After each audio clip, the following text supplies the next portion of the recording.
de número 8, carta aos Romanos, no capítulo de número 8, e versículo de número 37. Eu quero nessa noite abordar um tema bastante propício para os dias em que estamos vivendo. Dias de decisões, dias onde coisas grandes irão acontecer. Romanos, no capítulo de número 8 e versículo de número 37, diz assim a palavra do Senhor: mas em todas estas coisas somos mais que vencedores por aquele que nos amou. Versículo 38: pois estou certo de que nem a morte, nem a vida, nem os anjos, nem os principados, nem as potestades, nem o presente, nem o porvir, nem a altura, nem a profundidade, nem alguma outra criatura nos poderá separar do amor de Deus que está em Cristo Jesus, nosso Senhor. Sabe quando você conhece o vencedor? É quando ele passa pela tempestade. Meu Deus.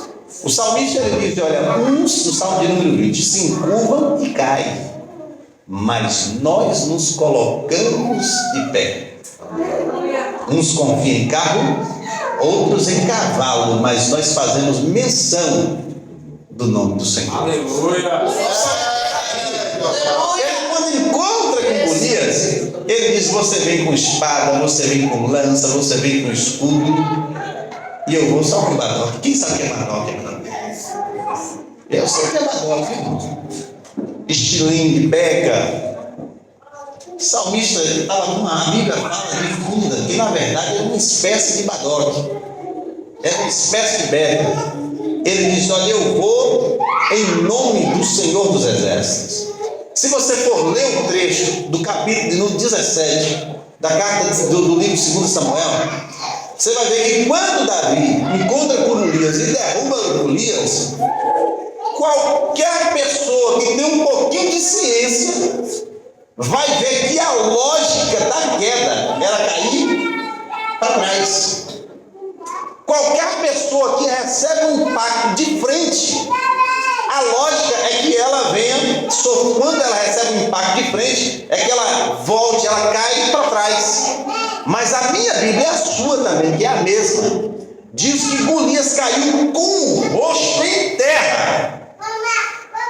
Não foi funda, não foi beca, não foi badoque que derrubou Golias. Foi o poder do nome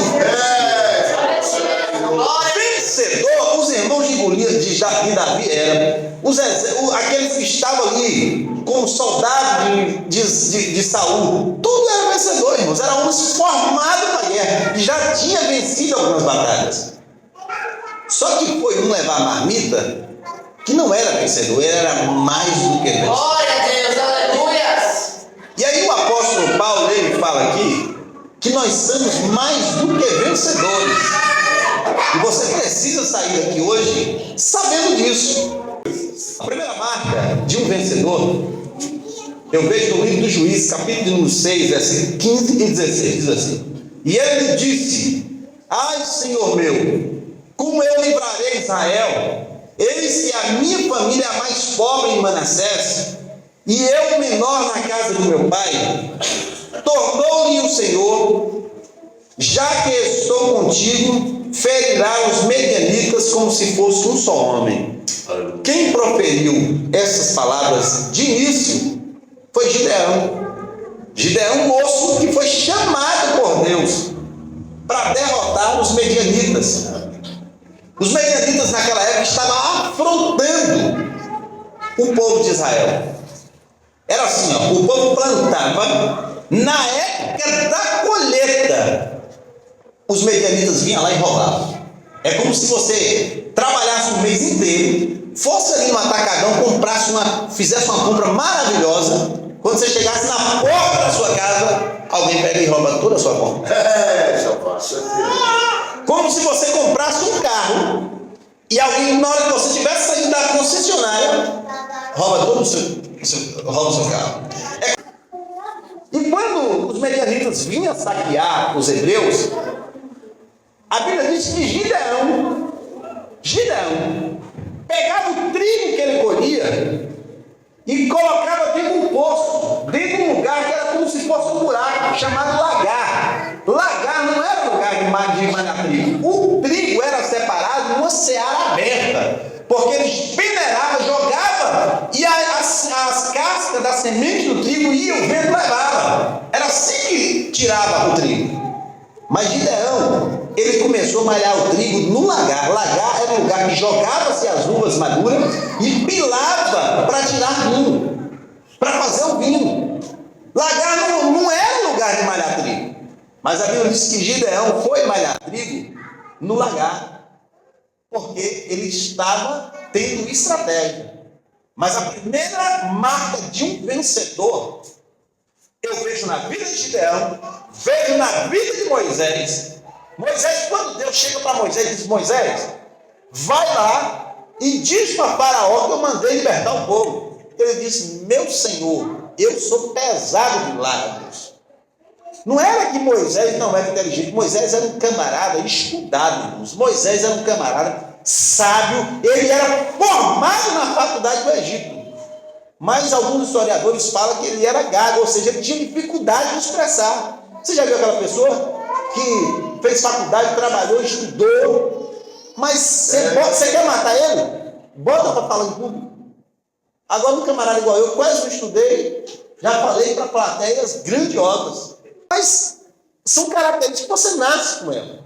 E às vezes você aprende. Mas Moisés, ele era um camarada que ele tinha dificuldade. E outra pessoa, Jeremias. Jeremias, quando Deus chama Jeremias, Jeremias diz: Senhor, eu sou muito jovem. E sabe qual é a primeira característica de um vencedor? É conhecer as suas limitações. Porque tem muita gente por aí saindo, dizendo: olha, eu vou ser vencedor por meus direitos. Agora eu sou vencedor. Peguei meu diploma, vou sair daqui vencedor. Talvez você esteja numa situação mais privilegiada e talvez você ache: não, agora eu sou vencedor. Não, o vencedor que é de verdade, ele conhece que é limitado. Ou seja, ele só pode ir se Deus estiver na frente dele. Aleluia! Gideão era estratégico, irmão. Mas sabe por que ele venceu os medianitas? Só porque Deus estava com ele. Gideão venceu sem lutar. Olha a história de Juízes, capítulo 6, você vai ver que Gideão não lutou. Deus confundiu os medianitas através de Gideão. Moisés, foi Deus que fez a operação de milagre, fez Faraó fazer com que o povo saísse. Primeira característica de um vencedor: você precisa conhecer as suas limitações. O irmão que estava falando de Pedro, na verdade, irmãos, quando ele aceitou a Cristo, e ele continuou sendo bravo. Ele chega no Getsemane, Jesus, bravo, mas preguiçoso de orar, né? Porque Jesus chama: vamos, menina, de orar. Aí Pedro vai, Jesus está orando, quando volta, o menino está o quê? Dormindo. Mas quando chegou mal, meu amigo, a Bíblia diz que Pedro saca da sua vaca ou da sua espada e corta a orelha de mal. Ele dizia: eu vou negar Jesus condenada? Eu sou valente, eu tenho espada. Tem gente que não conhece as suas limitações, não conhece que é limitado. Ei, você pode ser o que for, mas você só vai até onde Deus deixar você ir.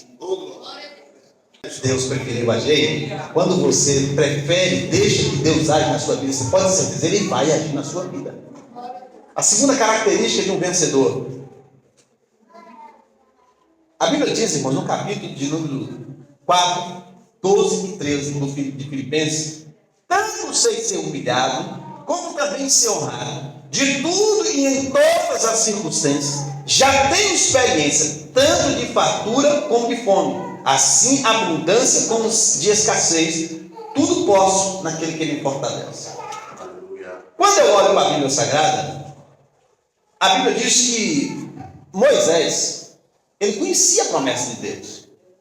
Aí ele manda que os espias fossem lá e vigiassem a terra. A Bíblia diz que 10 vieram e disseram para Moisés: Moisés, terrível é aquele lugar. Lá tem gigantes, os filhos de Anak habitam lá. Os homens é tão grande e as coisas lá é tão grande. Olha, velho, nós não conseguimos entrar naquela terra. Os 10 espias que vieram na frente. Nós não conseguimos entrar lá. Porque lá é 2 homens carregando um cacho de uva, para você ver como é que as coisas naquela terra é grande.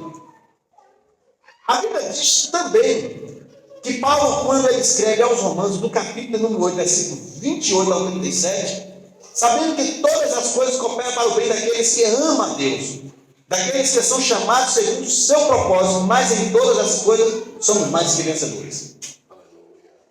Você quer saber a segunda característica de um vencedor? Está aqui, ó. Ter uma mente, uma atitude mental positiva. Você quer ver aquela pessoa? Eu passei na igreja durante 3 anos.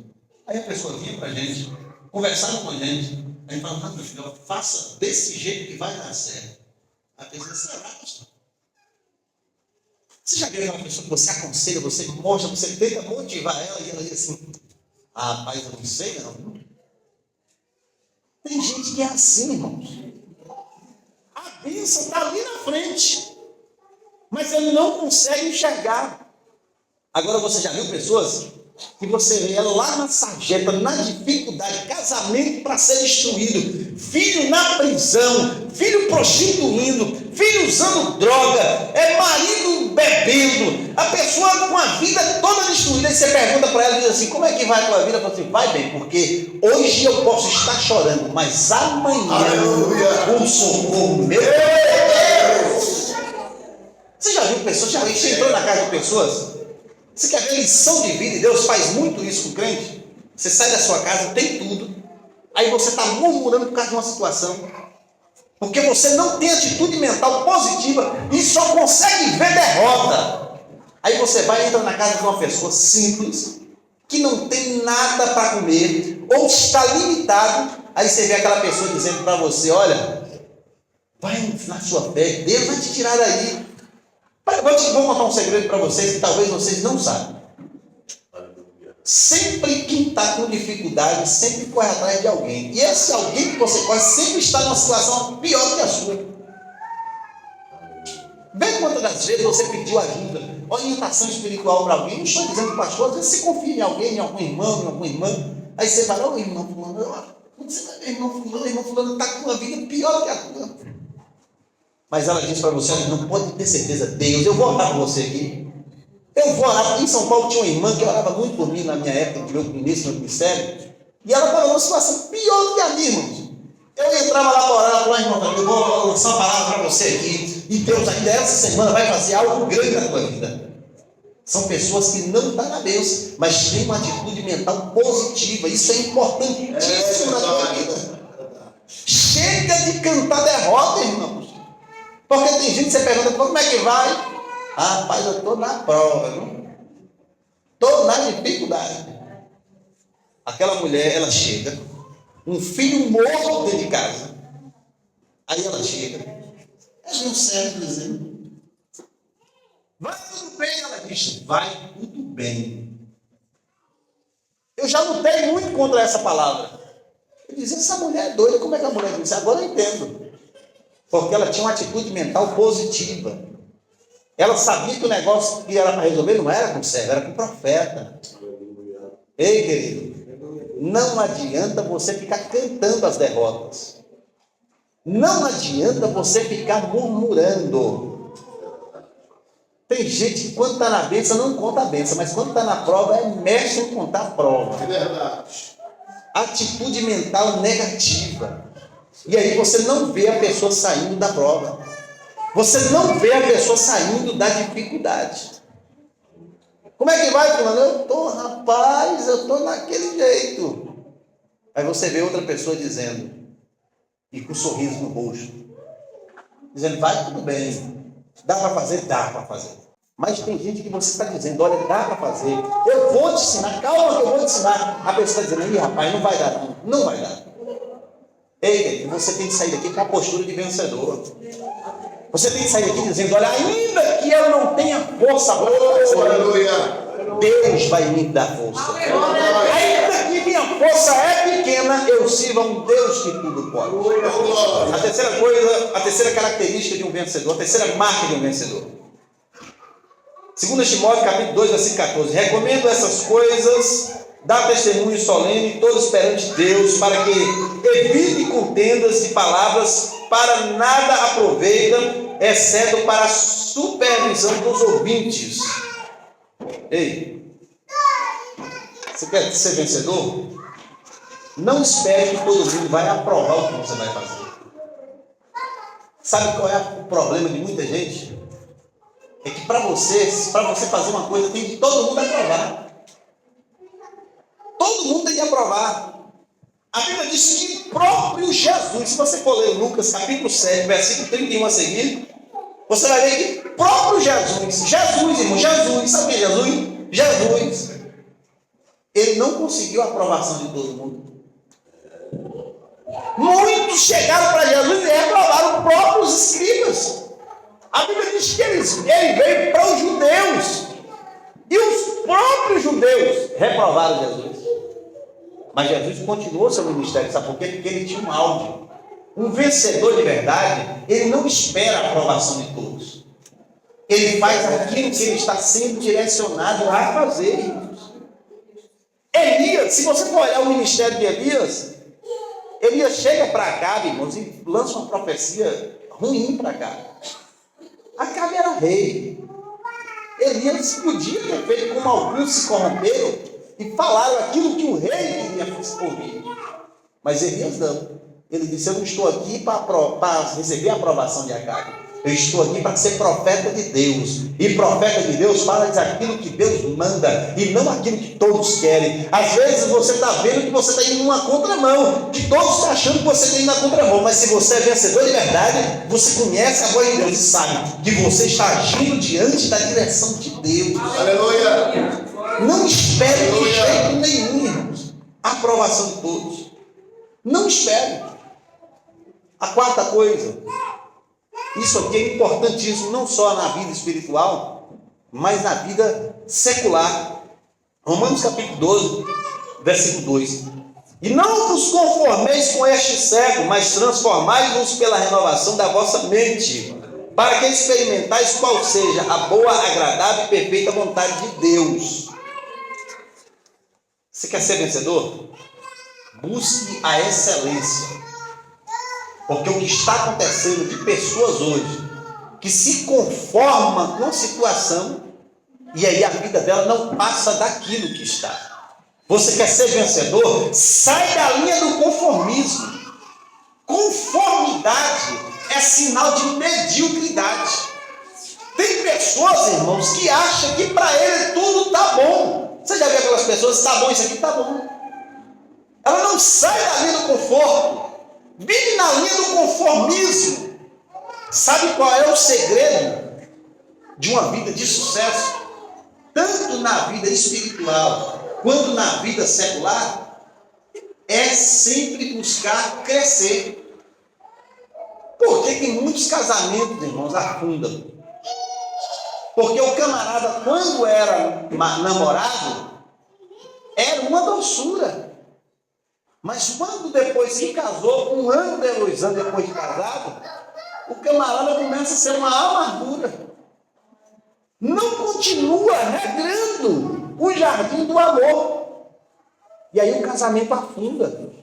Tem de buscar a excelência. Sabe por que você está do mesmo lugar, do mesmo jeito? A tua vida está do mesmo jeito. Nada muda na sua casa, nada muda na sua vida financeira, nada muda na sua vida espiritual. Porque você não busca a excelência, você não procura crescer, você está dentro de uma vida de conformismo. Eu vou pregar um negócio aqui agora. Tenha maturidade para entender o que eu vou te dizer. Você precisa ter ambição, viu, irmãos? Um pouco de ambição faz bem para todo mundo. Ai, irmão, não tem heresia. Aí você não tem ambição nenhuma. Chega na igreja, senta no banco, já estou bom que eu vou para o céu, está bom aqui.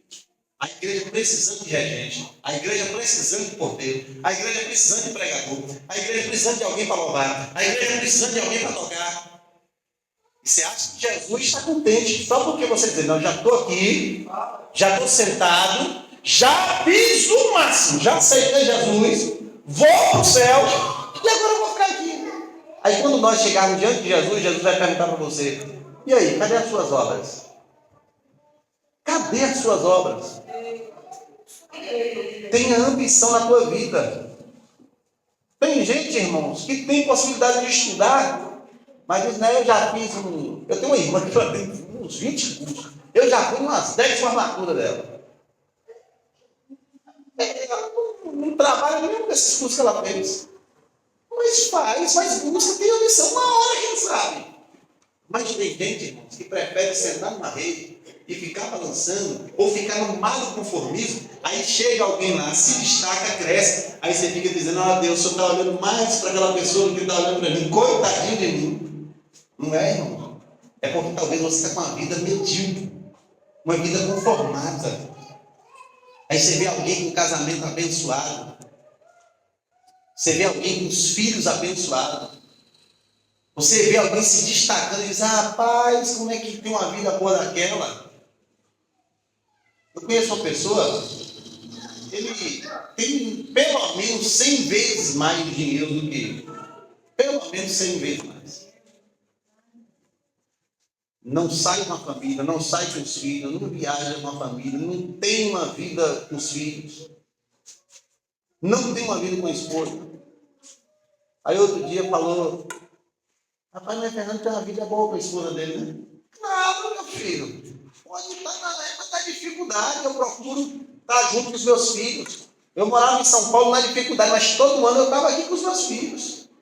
Eu posso morrer hoje, mas meus filhos têm o que contar, dizer, não, olha, meu pai, nós viajamos juntos, nós estivemos juntos. A nossa família é constituída assim.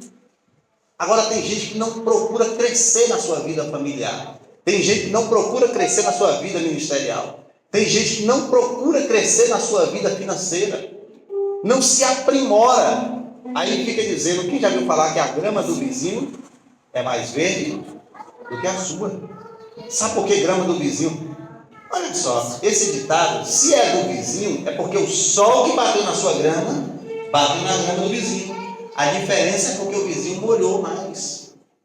Tem um pouquinho de ambição. Eu ia falar aqui sobre ouvir as críticas e saber enfrentá-las sem perder a doçura. Crítica é bom para você crescer.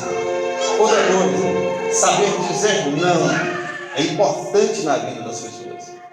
Outra coisa, saber dar significado ao que faz. Isso aqui eu vou pincelar para me terminar.